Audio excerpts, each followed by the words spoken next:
Magandang hapon sa ating lahat at naritong ulat sa lagay ng panahon ngayong hapon ng Huwebes, huling araw ng Abril taong 2026. Base nga sa ating latest satellite animation ay patuloy pa rin umiiral itong easterlies o yung mainit na hangin galing Pasipiko dito sa buong bansa. Kaya naman nakikita natin itong makakapal na kaulapan at nagdudulot nga yan ng matataas na tsansa ng mga pagulan at makulimlim na kalangitan sa silangang bahagi ng Visayas maging sa may hilagang silangang bahagi ng Mindanao. Sa nalabing bahagi naman ng ating bansa ay umiiral pa rin yung mga pulu-pulong mga pagulan, pagkidlat at pagkulog, lalong-lalo na nga ngayong hapon. Sa magiging lagay ng panahon dito sa may bahagi ng Luzon bukas, asahan nga natin na buong bahagi pa rin ng Luzon ay makararanas ng mga tsansa lamang ng mga pulo-pulo at mga panandali ang mga pag-ulan, pagkilat at pagkulog sa hapon.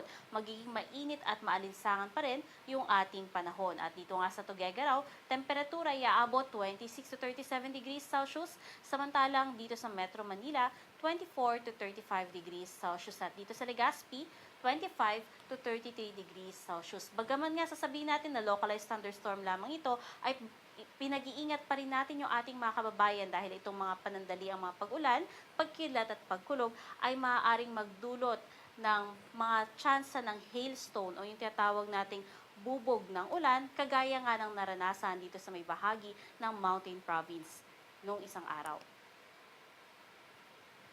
Sa magiging lagay naman ng panahon dito sa may silangang bahagi ng Visayas, maging dito sa may bahagi ng Caraga at Davao Oriental, asahan din natin yung makulimlim na panahon at andyan pa rin yung tsansa na mga kalat-kalat na mga pag-ulan, pagkilat at pagkulog, dala pa rin yan ng easterlies.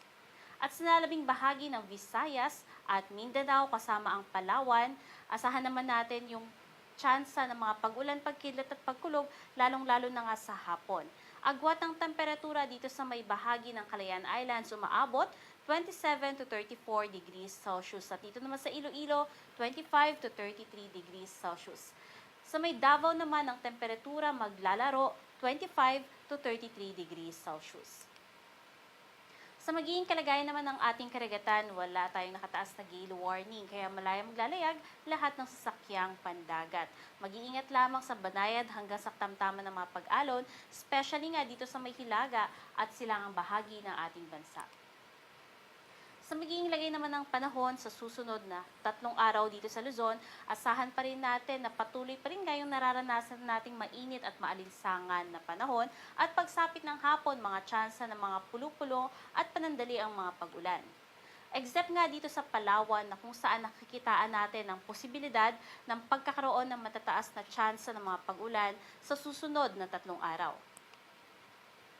Sa magiging panahon naman sa susunod na 3 araw dito sa Kabisayaan, asahan nga natin na yung mga pag-ulan dito sa may Eastern Visayas kasama ang Tacloban City ay magpapatuloy hanggang Linggo.